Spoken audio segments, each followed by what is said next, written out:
Sa episode na ito, dire-diretso tayo. Kauuwi lang ng ating dalawang ibon na ito galing dun sa Agoo La Union, BBC first lap ng young bird category and second lap ng old bird category. Kahit hindi ganun kabilis yung ating mga ibon, nakapag-clock pa rin tayo. Sa mga hindi pa nakapanood ng ating pauwian, ayan, ilalagay ko dyan yung link ng ating previous video, panoorin nyo na lang. So sa episode na ito, i-recover natin yung ating mga alaga, papakita ko sa inyo yung ating mga ginagawa.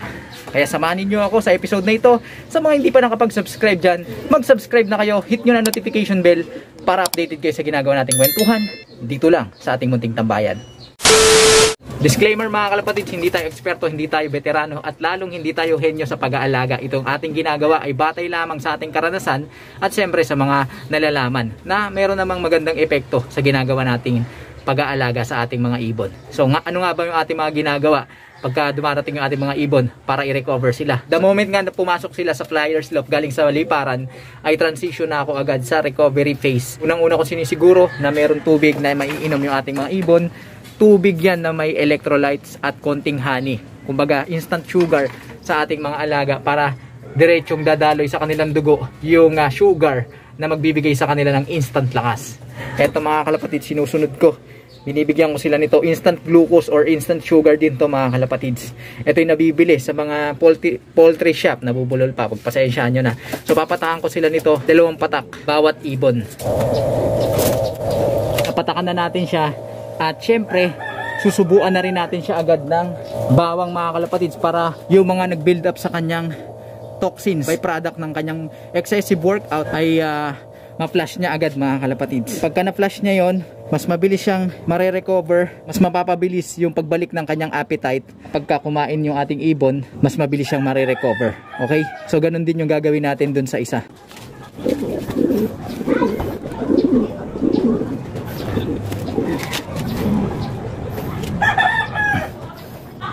Alright. Pagkatapos nilang uminom ng tubig na may electrolytes at instant glucose or sugar, bawang, kasabay nun mga kalapatids, nakaantabay ako sa kanilang mga droppings. Kagaya nito, pasintabi sa mga kumakain. Ito yung dumi ng blue check natin. Tignan nyo. Pag galing sa liparan yung mga ibon natin, ganito yung itsura ng kanilang dumi. Yan yung mga toxins mga kalapatids, mga byproduct ng pagsusunog nila ng energy. It's either carbohydrates or fats sa kanilang katawan. Yan yung toxins na byproduct ng prosesong pagsusunog ng energy.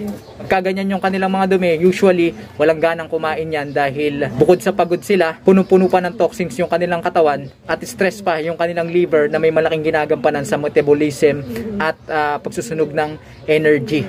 Kaya ganyan yan. Kaya ang sunod kong gagawin ay pagpapatuka ako sa aking mga ibon. Hindi lang para i-replenish yung kanilang lakas mga kalapatids, kundi ang pinaka main purpose ko ay makita kung ano yung aktuasyon, reaction nila. Kapag ka nag-attempt silang tumuka, magandang senyalis yun. Pero kapag ka wala pa rin silang gana, ibig sabihin talagang nagsunog yung ating mga alaga at medyo mapapahaba yung ating pag-recover sa kanila. So tignan natin. Ayan. Ayan mga kalapatids, tignan nyo tong blue check na to. Tumutuka siya. So magandang senyalis yan mga kalapatids. Samantalang ito, tignan nyo to, parang wala pang gana. Ayun, ang binabanatan niya yung mais mga kalapatids. Kumaga nagre-replenish siya. So ibig sabihin, aware siya mga kalapatids na kailangan niyang bumawi sa mga nawala sa kanila. Bagamat tumuka sila mga kalapatids, tignan nyo, umalis agad sila. Kumaga pakunti-kunti yung ginawa nilang pagtuka. So magandang senyales pa rin mga kalapatids. Tinutulungan nila yung kanilang sarili na makarecover sa pamamagitan ng pagtuka. Pero dahil may toxins pa rin sila sa katawan, kaya wala pa rin gana yung ating mga alaga. Pero okay lang yan. Yung bawang na isinubo natin sa kanila, yun ang magpa-flush ng toxins. Hayaan ko lang sila dyan magpahinga habang minomonitor ko yung mga droppings nila. At habang dumudumi sila, napaflush nila yung mga toxins na nasa loob ng kanilang katawan. Then eventually, mapa-flush out nila lahat ng mga toxins na nasa katawan nila. Unti-unti nang babalik yung appetite nila o yung gana nila sa patuka. And since alam ko na kaya nilang tumuka, so itatamba ko na dito yung ating mga patuka mga kalapatids. Para anytime na gusto nilang tumuka, mag-replenish, nandyan yung kanilang kailangan. Sa una, mapapansin ninyo mga small seeds yung binabanata ng mga yan kasi yun yung mabilis tunawin. Kasama sa sistema ko na kapag kalinggo, doon tayo nagre-replenish sa kanila. Kumbaga cheat day nila, lahat ng uri ng butil ibinibigay natin sa kanila para ma-replenish yung carbohydrate, fats, and protein na nawala sa kanilang katawan sa isang linggong liparan. So sinasama na natin dyan yung mga peas. Sa una hindi nila tutukain yan, pero eventually tutukain din nila yan kapag nag-subside na yung spike nung toxins sa kanilang katawan. Isa pa sa importanteng tinitiyak ko ay ma-replenish ko hindi lang yung carbohydrate, fats, and protein sa aking mga ibon, kundi yung minerals na nawala sa kanilang katawan. Kaya ito yung grits mga kalapatids, nire-replenish ko yan. Okay? So tinitiyak ko na may grits na tutukain yung ating mga ibon. Naglalaman kasi ang mga grits ng iba't ibang klase ng minerals na kailangan ng ating mga ibon. Sayang lang at wala akong stock ngayon ng redstone, pero sa inyo mga kalapatids na kanubi, kung meron kayong iba't ibang klase ng grits, ibigay nyo na yan sa inyong mga alagang pagod na galing sa liparan para ma-replenish yung kanilang mga minerals na nawala. Kung mapapansin ninyo, pagka dumating yung ibon nyo, may mga pagkakataon na hindi pa tuka yung hinahanap nila. Pagkatapos nilang uminom, hahanapin nila yung mga grits, didiretso sila sa grits at tutuka. So nagre-replenish ng minerals yung ating mga alaga. Napaka-importante ng minerals mga kalapatids para ma-absorb ng maayos ng kanilang katawan yung mga sustansya na ibinibigay natin, yung carbohydrate, fats, and protein. Kapag wala o kulang yung kanilang minerals sa katawan, ay hindi nila ma-absorb yung mga sustansya na nilalaman ng ating mga patuka na ibinibigay sa kanila. Ayan, tignan nyo mga kalapatids. So, puro piece yung natira. Yung mga small seeds, sinabakan na nila. Pero mamaya-maya kapag gumanda na yung pakiramdam ng mga yan, tutukain din nila yan. Kaya maganda ipangsalubong ninyo sa inyong mga alaga yung sneaky mix mga kalapatids na kanubi. Kaya lang sa pagkakataong ito, wala tayong stock mga kalapatids. At kanina nakita natin tumuka yung ating mga alaga. So kahit papaano, meron ng laman yung kanilang mga butchi ng mga patuka. Dahil stress pa yung internal organ nila, pangunahin yung liver o yung atay nila, tutulungan natin sila para mapabilis yung pagbalik ng magandang metabolism nila sa pamamagitan ng pagbibigay ng digestive pill mga kalapatids. Eto, susubo ko to dito sa ating ibon at ganun din yung gagawin natin dun sa isang ibon natin na yon para maging mabilis yung pag-recover ng metabolism ng ating mga alaga.